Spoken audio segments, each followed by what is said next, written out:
Today's episode of The Watch is brought to you by Jam Session on Channel 33, part of the Ringer Podcast Network.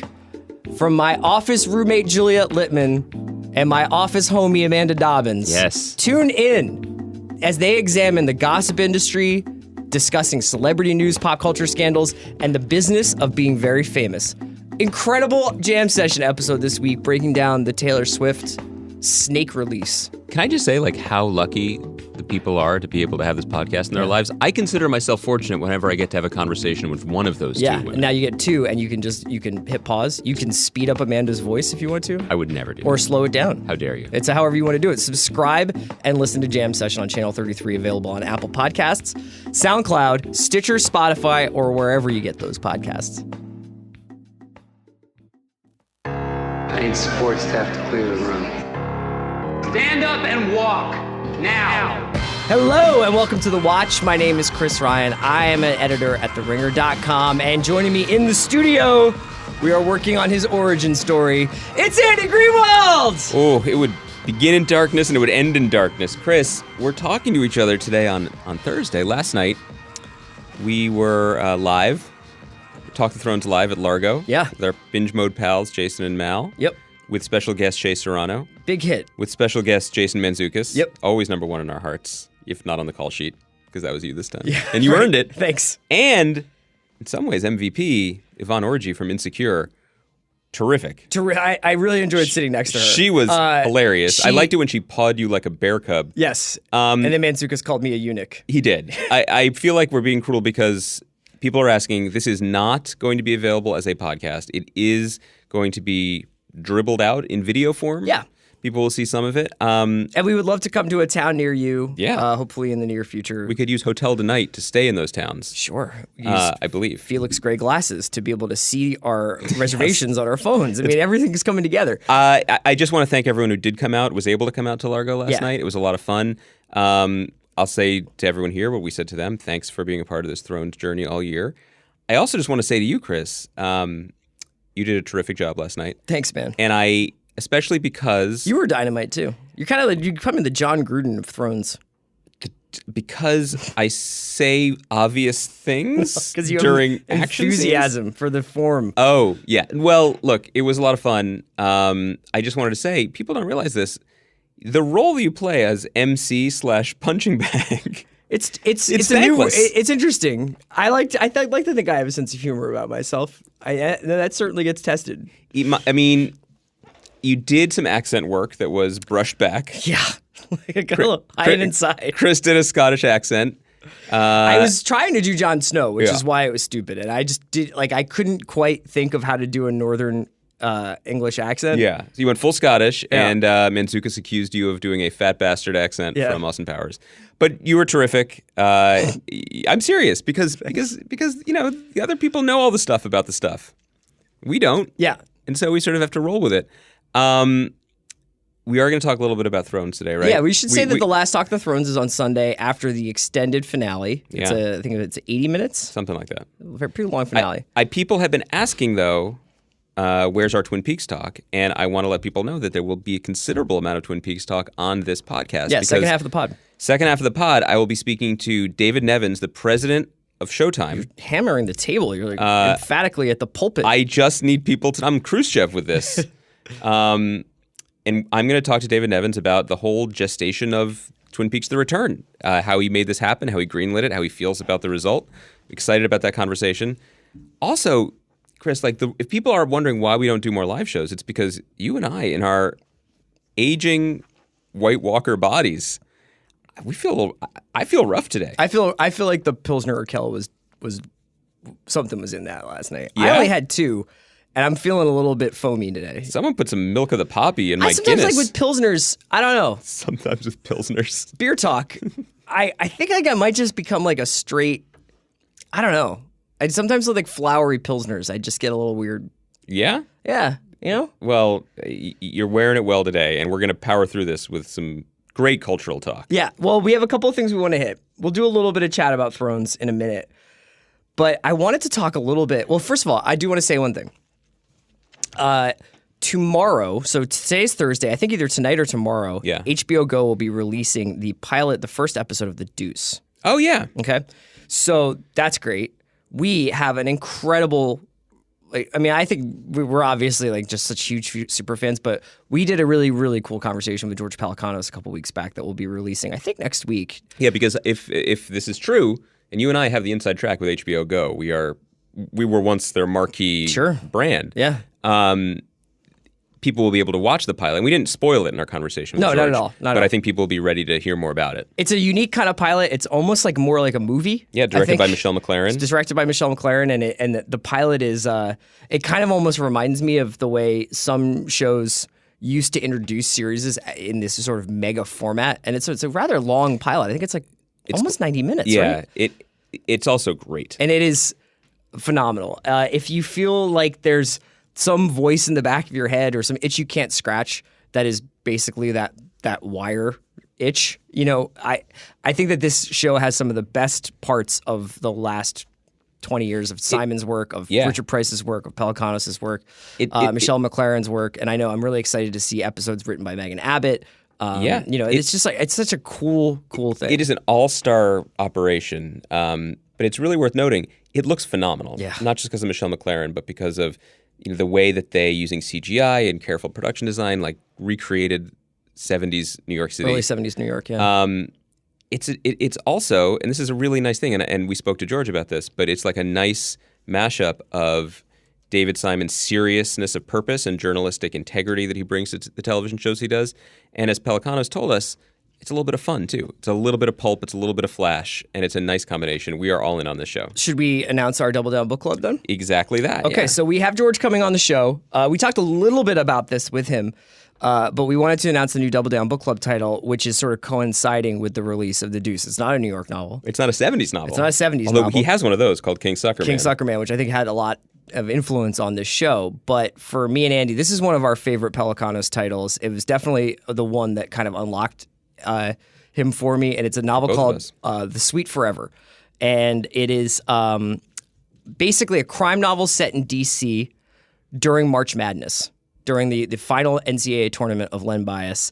And it tells just like a really classic crime story about a bag of money and two guys trying to make the right choices while also battling some demons. And it's just an incredible read. There is like a lot of 80s music mixed into it, which is one of my favorite parts about it. But basically it starts out with a car crash and, everything goes wrong from there. We were really excited for you guys to check it out. We will try to be very attentive when it comes to letting you guys know when we're going to discuss the book in full, but we'll do it some point during the Deuce season. Yeah, we're excited to do that. Hopefully we might even be able to get George to weigh in on it again, or some special guests. But people ask us a lot now that we're doing this book club. Well, they ask us, when are we going to have a new entry? This is it. Yeah. But how we got into, why we got into, where we got into crime fiction, for both of us, at least on the journey we went on together, this book was kind of the touchstone for a lot of it. Both of us read this early in our reading of Pelecanos, and then we went on to read everything he wrote. Yeah. And for me, I hadn't read Lehane when I read this. I hadn't read Richard Price. I went from there. This is a great entry point. It's a riveting book. If it's the only one you read, fine, but it might just cause a problem. We often talk about the reason why we get so into these books, the sort of the reason why we do this book club in general, is that the sort of crime umbrella that these fall under, the crimes are just an excuse to have like a snapshot of a certain kind of world. And I don't know, there are very few books in this genre better at Sweet Forever than sort of painting a picture of the way people listen to music, the way they talk at bars, the way they get high, the way they come down. It is incredible the way, and it's just like, yes, there is a crime sort of, or a thriller aspect to it, but it's really just about a spring in DC, and it's pretty incredible. Yeah, and I think it'll be really interesting too for listeners out there who are younger than us. The names and locations and the specifics of this book might be things that you know in passing. Punk rock or new wave and basketball players. There's punk rock and new wave and Len Bias and DC's particular role as quote-unquote chocolate city. Sure. And its role in music and sports and the very specific culture of the city that Pelecanos grew up in, that he told us in our interview is mostly gone now. And he says it's not all for the bad that it's gone now, but it was a very different place then. And this is how I like to get my history. Yeah, so this is new Double Down Book Club title is Sweet Forever by George Pelecanos. We can tweet out a link to where to find that. Want to talk about Thrones really quickly. I just wanted to get your reaction about the sort of bigger movie news that came out this week, which is that Warner Brothers and DC, this is from Deadline, are in the early stages of another Batman universe spinoff. This one telling the origin story of the signature villain, the Joker. Here is the behind-the-scenes crew working on this. Yeah. The Hangover's Todd Phillips will co-write the script with 8 Mile scribe Scott Silver. Phillips will direct the movie. Great. And Martin Scorsese will produce it. Terrific. That's a murderer's row. The implication here, or what they're saying, is that the intention is to make a gritty and grounded, hard-boiled crime film set in the early 80s Gotham City, and it isn't meant to feel like a DC movie as much as one of Scorsese's films from that era, like Taxi Driver, Sure. Raging Bull, or The King of Comedy. Definitely. I love to talk with Sam Donsky about this idea of director bullshit, where like when they're leading up to what essentially like it's like a Planet of the Apes movie or whatever, and they're like, well, what were you sort of thinking about when you were making this movie? Like David Lean. And it's like, okay, dog. But it's true. Here's the thing. To work in this industry, certainly on that level, you have to lie to yourself a lot. Yeah. Now, you also go to sleep on a bed literally made of money. So I'm not asking you to break out the violins, but you have to find a way to jimmy together a connection between the garbage pile that is hiding that money and the art that inspired you in the first place. So, Absolutely. and we got this with like Kong Skull Island, right, where Jordan Vogt Roberts was like, I wanted to make Apocalypse Now. Sure. And Good. And Matt Reeves has been referencing Hitchcock for the Batman movie he's making. So sure, and you know, and I'm not trying to. I'm a big fan of Sam Donsky's tweets on this subject, so I'm not trying to get on his back about it. But I mean, sometimes it works. Now it's interesting though. Does it? Like, does not anybody in ever? these Like, big I think what budget it does is I've been thinking about this a lot with like how within a small circle of people who sort of regularly read about the production and marketing of movies, right? Which I can't. It's big enough so that is in of itself an industry. There are choices that people make when they decide to start pushing out narratives about a film. Now, I mean, you can read between the lines on this Deadline thing, and it's like it kind of sounds like Todd Phillips wanted to make a King of Comedy style awkward 80s New York movie, which I actually don't think would be that bad. No. And that they, whether or not this was a union of that, or maybe he went and said, hey, I want to make the Joker movie, but I want to make it as King of Comedy or something. Well, because what Warner Brothers is claiming, and I really have a lot of skepticism about this, is that they are going to take a page from Fox's management of their X-Men properties, basically, and say, we're going to just not be so concerned about continuity. Yes. We're going to let some things be funny, some things be And there weird. were some questions this week about the Batman movie, about that maybe being outside of this quagmire of Justice League. Right, so they can cast someone else and make their own thing. Because correctly, audiences don't really care that much. Yeah. They'll see a Batman movie if it's a good Batman movie. So, okay, sure. But, you know, I was your point about director bullshit, think about an example where it did work is Stranger Things, which we're going to be talking about a lot this fall. If you had asked the Duffer Brothers what they were inspired by, you know, they would name the Spielberg movies and Goonies and Carpenter and they did that. They channeled that. Now they channeled it into which is an original creation. It's obviously kind of a Frankenstein of all those elements. The problems start to become, and this is your favorite hobby horse, but I'm going to jump on it and ride, man. Go for it. When people are like, Captain America Winter Soldier is the parallax view. Yeah, right. It's not. Right. It's cool that they mentioned that. Yes. I like the parallax view, and I like Winter Soldier, but it's not. For me, the weirder thing about it, which of course isn't weird, but it still is like caused people to do a little double or triple take here, is the Scorsese part. And look, here's the thing. Martin Scorsese, one of the greatest filmmakers of all time, a genius, should and will be able to make movies for the rest of his life. Yes. It may be a very long one. But I believe he makes his movies usually through Warner Brothers.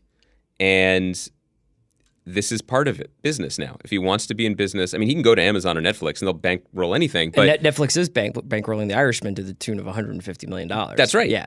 That's right. So, but if he wants to be in business with Warner Brothers, now I know I'm going to get some of the specifics wrong here, but you know, this dude made Silence, right? Yeah, I don't know who. I know that he had to work very hard on the funding for that by patching it together across countries. But the thing about Scorsese is, at this point in his career, for every, and this is a great thing, for every Wolf of Wall Street or Departed that he makes Kundun, you know, or Silence, or more of a personal passion project. This is one for them, one for me. I think on some level. I mean, first of all, he's going to have nothing to do with this. he will maybe get paid for it, or he can throw his name on it. He's not going to have anything to do with it. I think the charitable reading of this, and it's probably pretty close to it, is that like Martin Scorsese is a guy who has like a lot of interest in terms of film restoration and film preservation and getting behind more obscure filmmakers. Like he produced executive produced the Ben Wheatley movie from earlier this year. So if there is like a movement of funds, and also it's just like, I'm sure this is a nice paycheck, and maybe he's actually genuinely interested in seeing if he can make a subversive 80s thriller or 80s movie with Todd Phillips about the Joker. They're not going to cast Jared Leto. I just want really quickly, I wanted to ask you, it's not only just director bullshit where they're like, oh, I'm going to make this movie. It's influenced by Godard, and it's actually just Transformers last night. It was very interesting. I saw Logan Lucky earlier this week. I'm jealous. Really, really liked it. I want to see it. I really liked it. Let me tell you something. Movies are good. Yeah.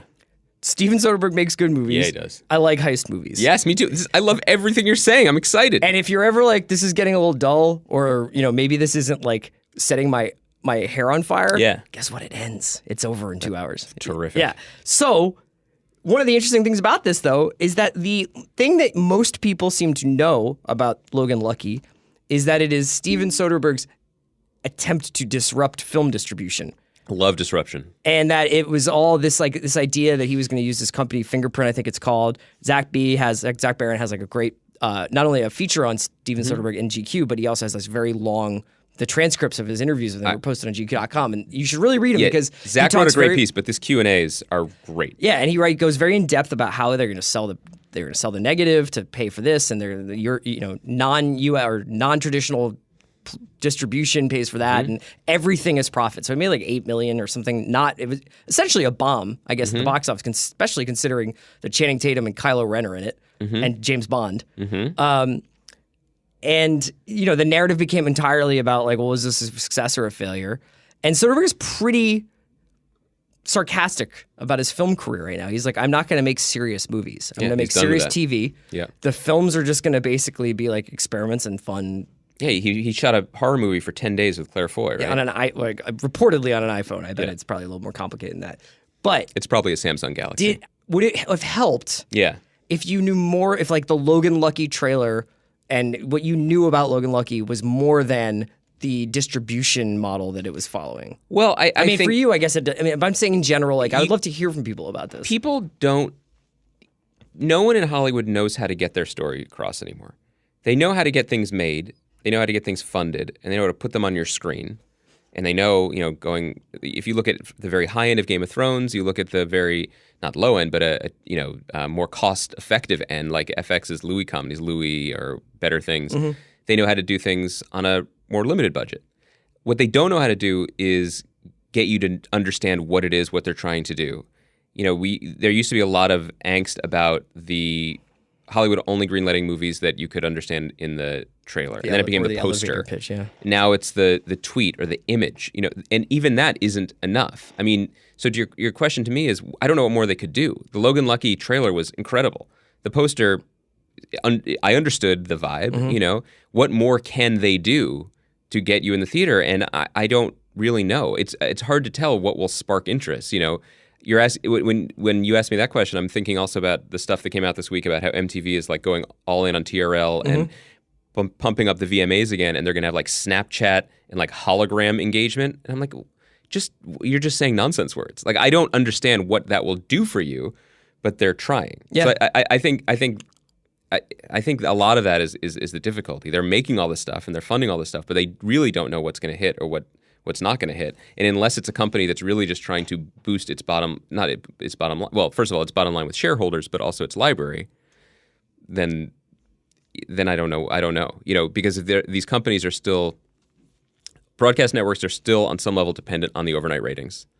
Movie studios are still dependent on opening, less and less, but on the box office. Yeah. Meanwhile, as we talk about often, Netflix and Amazon are like, cool. Whatever. Yeah.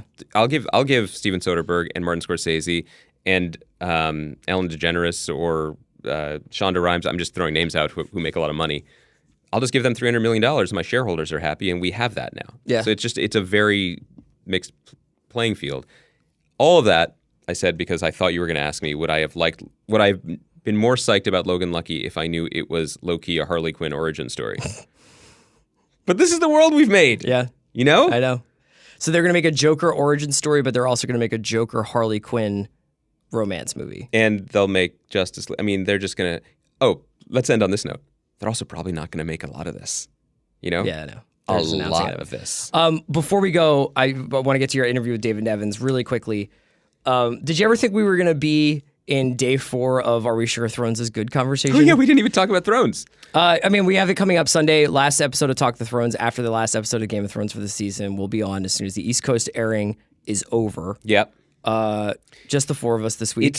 It's really weird. I mean, at our event last night, we on the stage talked about this, and people in the audience seemed to share our concerns here. I would say it was like 85% people in the crowd. I mean, no one is like, what's up with this? Let's all remember this. Let's measure our tone here. No one is out on the show. No, not at all. But I think we were all really thrown by last week because it was off-key in a way the show hadn't been before. I mean, there were things that didn't work, certainly, like Dorne, like sexual politics, like the time there was a bear fight. You know, it just, they've had misfires creatively or in any number of directions.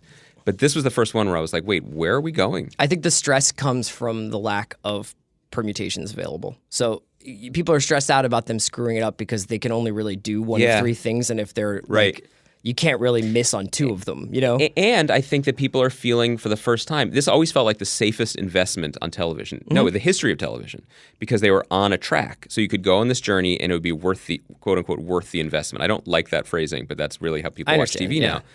We have 6+ years now sunk into these characters and these relationships. And if one of them were to die on a nonsense mission to rescue a zombie, it would feel cheap and horrifying. Yeah. And similarly, if the end result of this ridiculous mission to convince Cersei is gonna result in the deaths of, I don't know, Jaime or Brienne or, I don't know, other characters that we care about on some level, it's going to be, unless they do some masterful scene work, it's going to be hard not to have that little acrid taste in our mouth, right? Yeah, I agree with you. We'll have to see what happens on Sunday night. Here is Andy's interview with Showtime president David Nevins coming shortly after a quick word from our sponsors.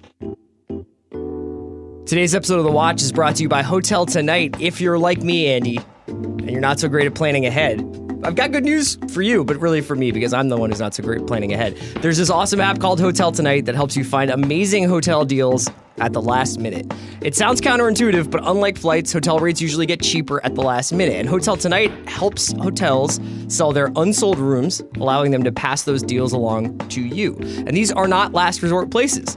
They're actually cool, top-rated hotels that you really want to stay in. And with so many awesome partner hotels in a ton of different countries, Hotel Tonight can help you find a great hotel almost anywhere. It's perfect for a spontaneous getaway or finally going on that trip that you've been wanting to take for a while. Greenwald, I'm turning the big 4-0 soon. I'm really excited for this. I would love for my 40th birthday to be sponsored by Hotel Tonight, in which I get to take a tour of all my bucket list locations across the globe. Can I come? Yes. Thank you. That's just a little subliminal messaging to our homies at Hotel Tonight. Look, it doesn't even need to be that big of a deal. Just getting out of town for a weekend and a sort of spontaneous trip or something that you plan a little bit ahead and about a week in advance. Anything you want to do. Hotel Tonight's name is Hotel Tonight, but you can book up to a week in advance. That's the cool thing about it. You get a little bit of timing in there. All it takes is 10 seconds, just 3 taps and a swipe, so get in on these killer last-minute deals and download the Hotel Tonight app now. Today's episode of The Watch is also brought to you by Felix Gray. Think about how often you look at screens. You might be looking at a screen right now. You're staring at the Watch logo on your iPhone screen, or maybe you're listening to us, you're looking at your TV screen, you're looking at your computer screen, or you might be listening to the podcast to get away from one. So you know all about that eye rub moment when your eyes feel dry and fatigued, you have a headache, your vision goes blurry. Your eyes deserve a break. So give them one with a pair of computer glasses from Felix Gray. Felix Gray's lenses are specially designed to filter blue light and eliminate glare, which many of us know are the 2 culprits behind digital eye strain. You probably know by now that too much blue light from your computer and phone screen can lead to eye strain and make it hard to focus. Felix Gray glasses have blue light filtering material actually embedded in the lens so that they remain effective without that ugly yellow tint or color distortion that other computer glasses have. Felix Gray eyewear is beautifully crafted from premium handmade Italian acetate. Their glasses look so great, you can feel confident in any work environment. I happen to have the Turings, I love them. They're lovely frames. I'm very fond of those, but there are a bunch of really great frames on their site. All orders are free shipping and free returns, so there's really no risk in trying them out. Available in both non-prescription and reading lenses, but I hear prescription is coming soon. Give your eyes the break they deserve. Go to felixgrayglasses.com. That's FELIXGRAY glasses.com/watch today to try a pair of Felix Gray computer glasses and discover a smarter way to work. That's felixgrayglasses.com/watch. felixgrayglasses.com/watch. I am extremely excited to be joined now on the line from his office out here somewhere in Los Angeles, the CEO and president of Showtime Network, David Nevins. Welcome back to the podcast. Happy to be here. And to answer your implied question, coming to you from Greater Downtown Westwood, the shadow of UCLA. Greater Downtown Westwood. I didn't realize Downtown Westwood merited that sort of distinction. Is there? Yes. There's major Downtown Westwood, minor Downtown Westwood, and so on. Yeah, well, Westwood is sort of a mecca for college students around the country when they come to UCLA. That's here true. I am. Well, it's one way to stay young. David, I'm so happy you could join us because you are one of the people chiefly responsible for making me happier than just about anyone else in the world, because you brought Twin Peaks back. And I don't know if we've discussed this in previous conversations, but Twin Peaks was my first favorite show of all time. It probably remains my favorite show of all time. There are pictures of me dressed as Special Agent Dale Cooper holding a coffee mug, even though I was 12 or 13 and couldn't really drink coffee. I never thought this. The question is, will you put together a costume for Dougie? Well, of course. I think, as one ages, I think maybe the original Dougie is probably more appropriate, but not the ripped Cooper Dougie. So the first comment isn't just it's not even a question. It's just, I just wanted to say thank you for doing this. This show has brought me so much joy in its return. You are very welcome, and it is an honor to be able to satisfy the yearnings of millions of Twin Peaks fans. I have to bring it all the way back to the beginning and ask you how this actually happened, because up until the minute the music started playing on my TV a few months ago, I really didn't believe this. I just didn't let my heart get carried away. I just couldn't see how this could be. It seems so unlikely, and I know there were some bumps along the way. So if you don't mind, take us back a few years. Was this something that you sought out from your perch at Showtime, or was David and Mark actively shopping this around because they had the notion and they had the inclination to do it? Well, as with all things Twin Peaks was a little bit more murky than either of those two. The truth is, I had heard rumors that they were thinking and that there might be conversation. I had never met David Lynch. I did know Mark Frost. I wasn't in any kind of close contact with him. But we heard rumors that they were thinking about it and they were having conversations with each other. And that led to a sort of reach out and an invitation to the two of them to, come to our offices in Greater Downtown Burbank. And they came in and sat on my couch with Gary Levine, who David knew from the ABC days. Gary Levine was the head of drama at ABC when Twin Peaks was first developed. And I think it was an opportunity for David to check us out and to check out how he felt about us as potential partners. And by the time they came in, it was clear that the rumors were true and that they had been talking about it and had been thinking about it, but they were still a little vague in what their plans were. So the first meeting was really just a feel-out meeting, and I was trying to convince them that this would be a good home for their baby. So in that first meeting, there was no discussion of resurrecting the little man from another place as a talking electric tree. That you weren't there yet. Nope, we're not. We were not at that point yet. That was never discussed, although it was reflected in the script pages that they eventually delivered before going into production. So it's not like it was completely sprung on us, but because I think pretty much what they've shot is what was reflected in that script with some alterations, but mostly most everything was in the script.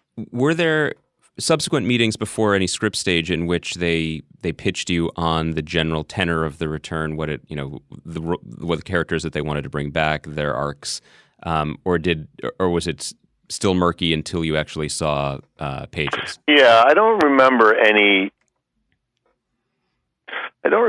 detailed where let us pitch to you, let us lay out for you.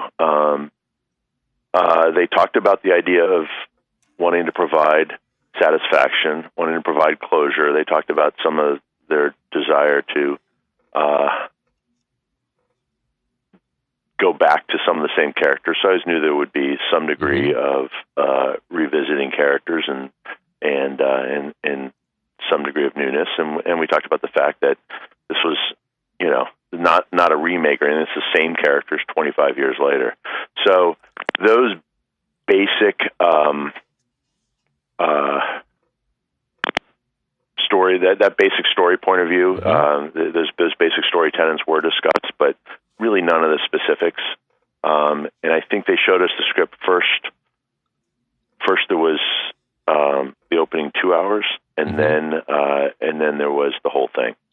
So when you saw those first 2 hours, I imagine you had some of the questions that the audience ended up having as well, such as the expansion of the palette. The first series obviously was called Twin Peaks, and it was pretty much set in Twin Peaks. The movie expanded it out a little bit, and obviously the movie came to hold a lot of significance for the series that followed. But the 2 hours that dropped earlier this summer, I mean, we're in Las Vegas, we're in New York City. There's a glass box. It was, for me, it was head spinning and delirious in all the best possible ways. But I'm wondering what that was like in your office. I think I saw in the first 2 hours, I pretty much saw all the locations of the show. Yeah. I saw true. It was life in Twin Peaks, life in Vegas, New York City, South Dakota. Yep. And I don't want to say too much because I don't want to presume that people said it. There's one more location that kind of comes in, as you know by now if you're up to speed. But those initial strands, New York, South Dakota, Vegas, Washington, Twin Peaks, Washington, we're all there, and on the page, it all, I sort of understood that these stories were related, and I didn't yet know how they were related, but it was very exciting. And I believe, and I don't know if this was accurately reported in the press at the time, but the initial order was for something short. It was imagined as something like 8 to 9 episodes, and what I understand is this was the script they wrote for 8 to 9 episodes. It just couldn't be contained. Is that accurate? Yes, it is. It is, and that was where the one breakdown that happened while I was actually out of the country, and we fixed it really within more or less within 24 hours of me landing, because I went and saw David, was over. Wait a second.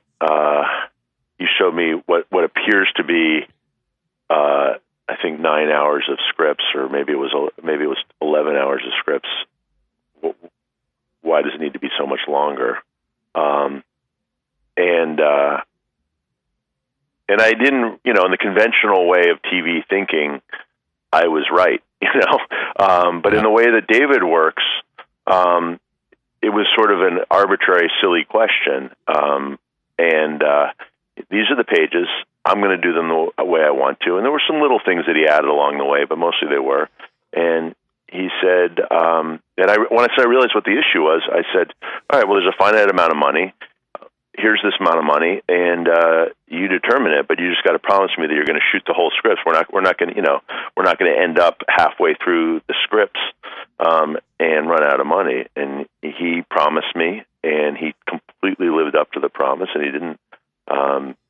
He's an incredibly responsible filmmaker. together, and that's how it worked out. Yeah, I think Once I realized that, like, it wasn't really like he was asking for double the money, or 17 tenths more. He was just asking not to be held to a conventional TV budget structure, and he completely lived up to it. he can't be withheld by conventions in any category or medium. That's right. For people who don't know, that there was a brief period during the long gestation of this project after it had been announced that it appeared to be on the brink of falling apart, that David Lynch was perhaps leaving the project, which I think, as any fan would agree, would have imperiled the whole thing. He was very even in leaving, he was incredibly gracious, because he didn't say Twin Peaks isn't going. He just said, well, maybe they'll be doing Twin Peaks without me. And I was like, whoa, let me come see you. Yeah. I have no interest in doing Twin Peaks without him. I don't think we have any interest in seeing it. It's impossible to imagine.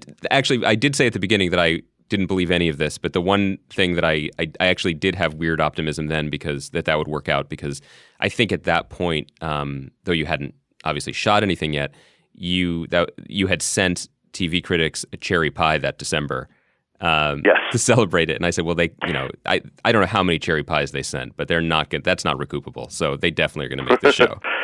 Well, so much of my job through this, the long period of, from first words slipping out into the universe, the Twin Peaks could come back to it actually coming, was my job was to make the lovers not lose heart, So the Christmas present of cherry pies to the critics of America was part of that. Like, I know you're frustrated. I know you're skeptical. I know you believe it's never going to happen, but hang in there. It's going to be worth it in the end. And then as we started getting closer, it was, where we're not showing any film really, or being very, very spare on what we're saying, what we're doing.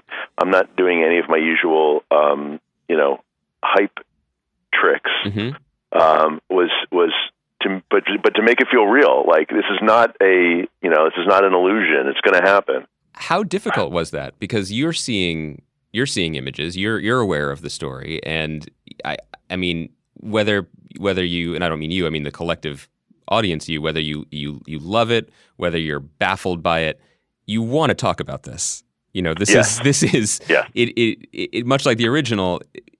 Part of the wonder and uniqueness of the show is saying, what did I just see? How did that make me feel? How do I process this? You're totally right. The show definitely rewards that. And then when you're talking, in conversation, you discover things that you didn't think you realized.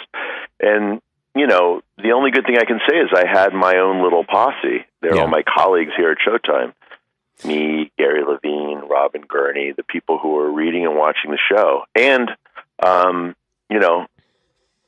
Mark Frost, David, I would talk at a couple times. He would never really talk back to me.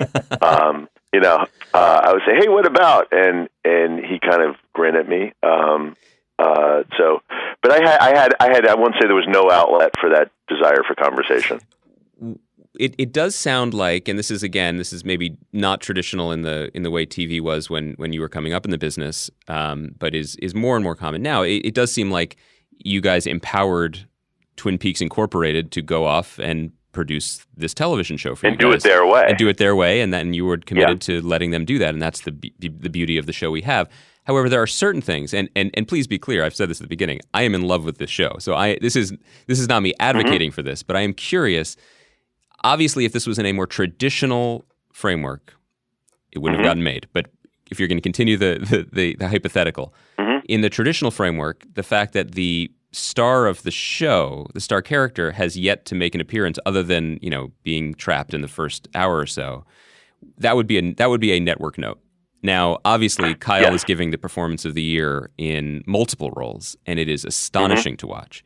But ahead of this weekend's episode, where I think a lot of fans are anticipating something happening in regards to this, we haven't seen Special Agent Dale Cooper back, and it's been a long time. It's been a lot of hours.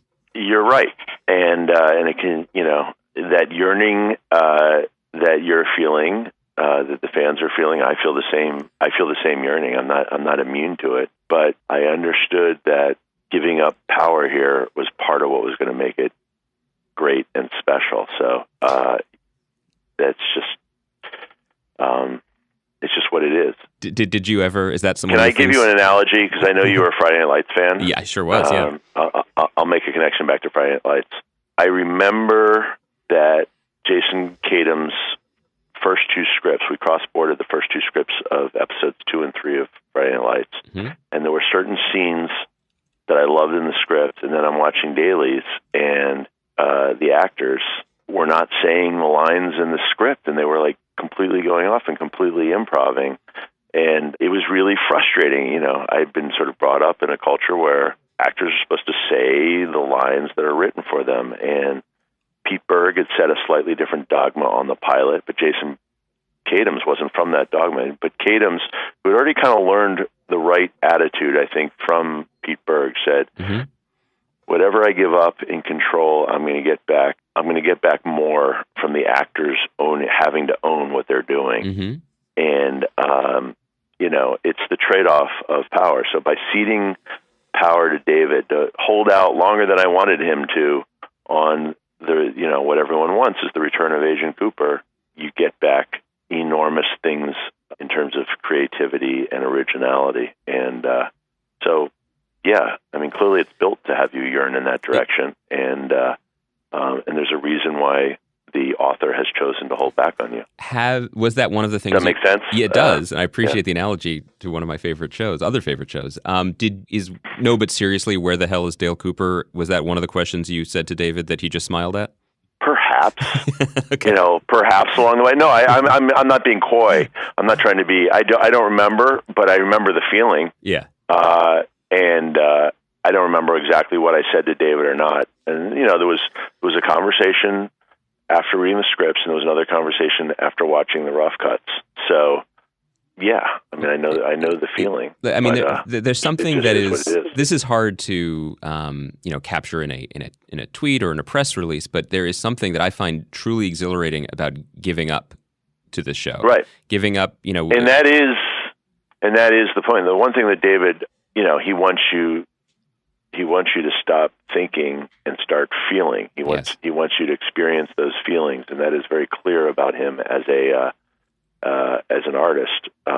That he's going to defeat your desire to create perfect narrative logic, and he's going to create a feeling. And so he has an amazing ability to create a feeling, and so part of the feeling that he creates is by not giving in to your expectations. Yeah, and it's funny, that there was a lot of talk about how the original Twin Peaks was nothing like what was on television at the time, and in a way, it sort of presaged the smarter TV era of this century, let's say. But what's really refreshing and wonderful about this is that once again, Twin Peaks is completely ahead of its time and out of step with its times, because in this era that we're in now. You're talking, David. You're talking to someone who spends the last 7 weeks micromanaging every detail of every reaction to Game of Thrones. Game plan, predicting what's going to happen.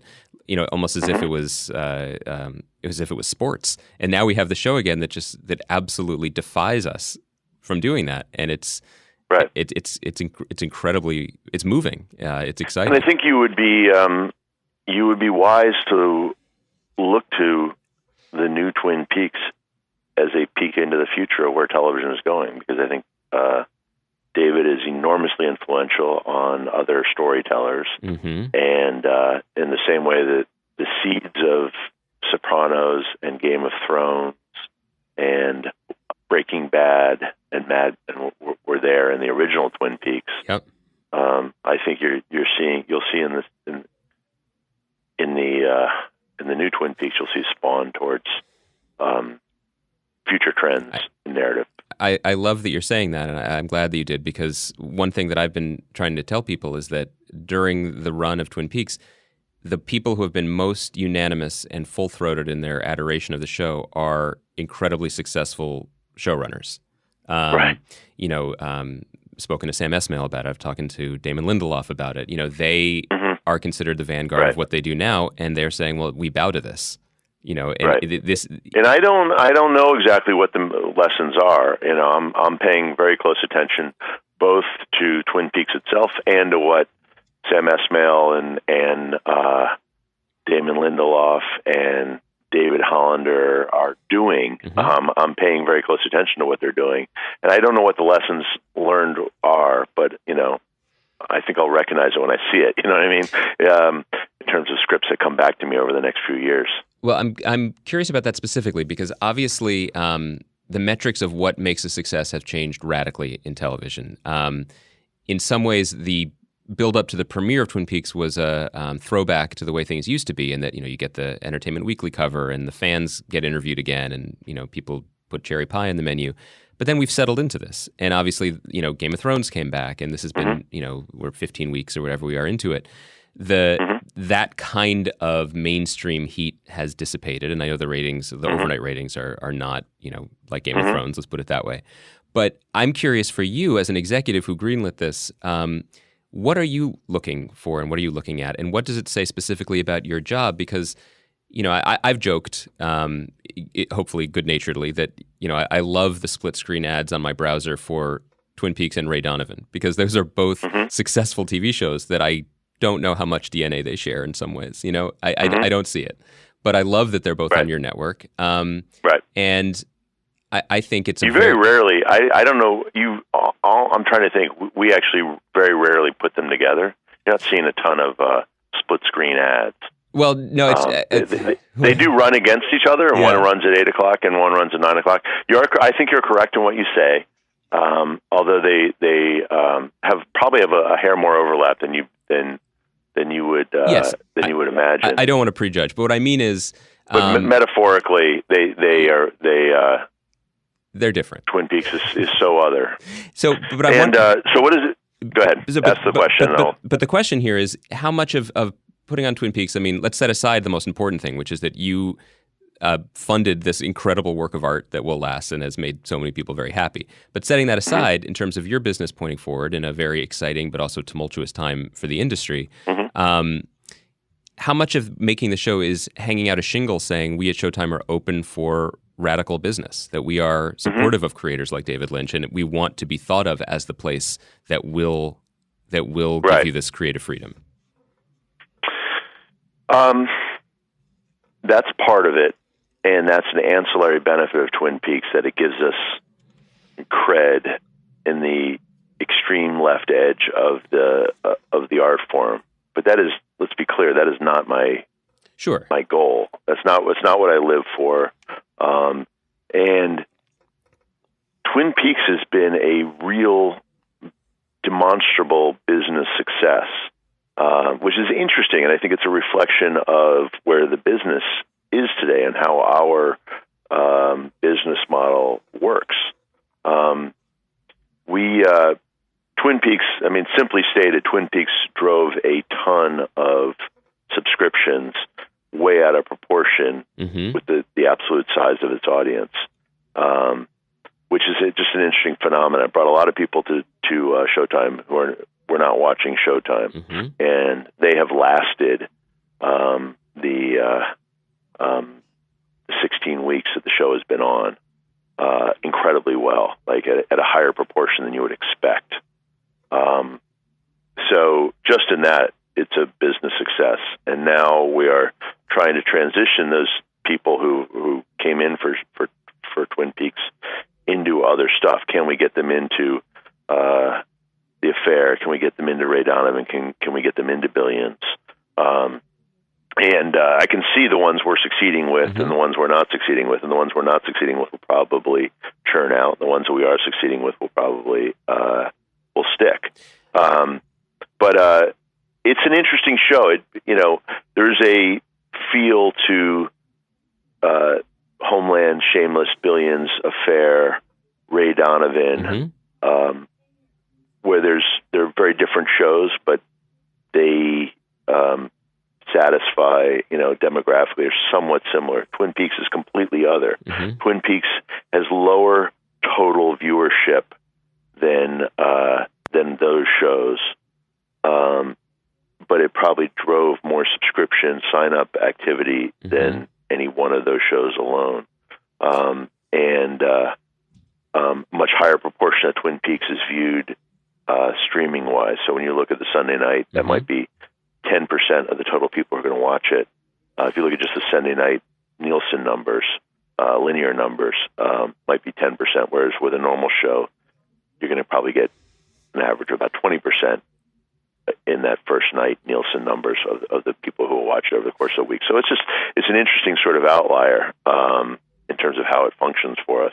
Well, I also wouldn't want to, I don't want to do the job of your internal divisions for you, but I also would think that some of the projects you have coming up, and I'm personally very interested in. You have Lena Waithe's show, The Shy, I think it's called, and you have Frankie Shaw's Smilf. I mean, these are shows that are you're empowering unique storytellers, and I imagine that these shows are going to reflect their unique perspectives, and that is a very thin strand of DNA, but an important one. We're not saying that these shows are Twin Peaks, but when you talk about Lena Waithe and The Shy, or Frankie Shaw and Smilf, and those are very clearly auteur TV, and particularly in the case of Frankie, where she's starring, writing, and directing, it's so clearly based on her life. But it would be a mistake to not see Homeland or The Affair as auteur TV. And you have writers and creators, Alex Gonza in the case of Homeland, or Sarah Treem in the case of The Affair, where it is as deeply personal, and they have, they are as in control of their medium, big picture and small picture as David Lynch is in Twin Peaks. I wondered, because one of the things about this, I think people who have only a casual relationship with his work, just when they think of the shorthand, what is David Lynch, they think, oh, weird, extremity, scary sometimes.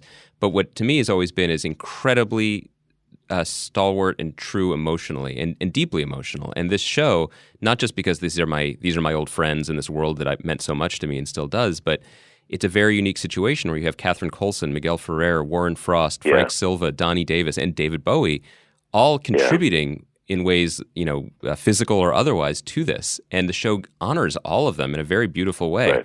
Right. It is an emotional experience. I think that is what makes the show so powerful. It is a very deep reckoning with mortality. Yes. And that is where I think so much of the emotional power comes from. And that probably doesn't come from a 40-year-old artist. No, the 25 years are worn on the faces of people, and the show is very unflinching, but very respectful of that in a way that is, while also being hilarious. I don't know that really has much to do with your 25 years of fanboyness. I think that's in the show itself, and it's not just about your nostalgia. I don't think nostalgia is the basis of that. I think it goes much deeper than that. I agree. Also, I think that now I qualify as a fan man, but I think you're correct. You mentioned you mentioned the Bowie scene. Before I let you go, is there any other, or just specifically as a fan yourself, and obviously involved in it, any other character or moment that you just thrilled to, that meant a lot to you, that you were so excited to see, whether it is a someone that made a brief appearance or a storyline that was tied up? There are a lot of things that stick out. The Peggy Lipton kiss. Oh, so great. Some of the scenes with Catherine Coulson, the log lady, I was weeping at, and the Bowie stuff. There are two really specific moments coming up in in what you haven't seen that I'm looking forward to. I guess this can't be for air, but I shouldn't. I would be mean to spoil it for you. No, don't. I won't. Okay, but that's the beauty of the show. I just don't want to. I don't want to know. I'm so excited. Right. I'm thrilling to it. And then funny stuff and creepy stuff, and then of course, like, there's just bug going in the mouth. I've relived that one over and over. Just episode 8 part 8 in general. I mean, you put that on your air. It will be the shape of that bug. Yeah, which was half bug, half amphibian. To be able to incredible. to be able to broadcast something that just cuts through everything else and speaks to people on a profound emotional level. And everyone, I think, understood what that episode was, the origins of evil on a deep level, but it never said that. We just understand it, and it was something past. We think of television often as like just a machine for plot, and we're so far past that. I would think that would be a thrill just to be able to know that you put that on TV on a Sunday night in 2017, and that's out there now. Well, I'm just happy to have this chance to talk to you, David, and also hear that you are as moved and entertained by this as all these diehards like myself are.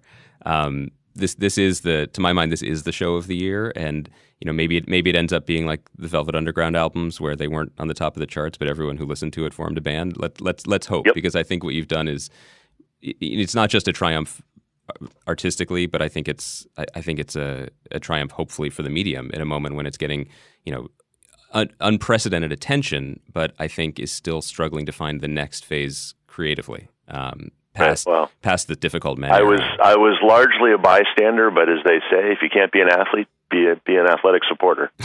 Yeah. Well, whether you push the buttons or you put the people in the position to succeed, or you came back from vacation on time, you did something right, and you've earned yourself an entire cherry pie when this whole thing is done. Excellent. Thank you, David. Thanks for taking the time. Thanks, Andy. Okay, that was it. That was my conversation with Showtime President and CEO David Nevins about the creation of Twin Peaks: The Return. There's a couple weeks of it left. I promise I will get Chris to catch up, and we will get back into it before this is done. It is the most meaningful television of the year to me. I think it's a total joy and a total trip.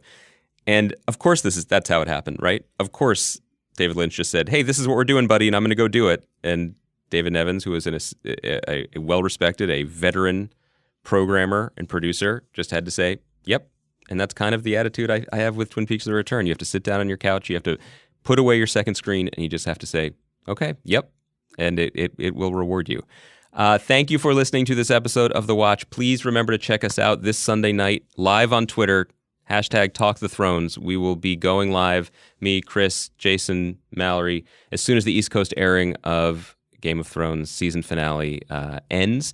You can watch it live after East Coast and West Coast airings, streaming on Periscope. You can also follow us on Twitter, tweet out the links to watch it anytime. It's been a great season, and it's been a great season of Talk the Thrones for us. I think it's been an interesting season of Game of Thrones, and hopefully we'll end in a good place. And then we'll be back next week with a podcast called The Watch on the Ringer Podcast Network. Great job, Baranskis. I'm saying it alone. There's no one else here. Bye.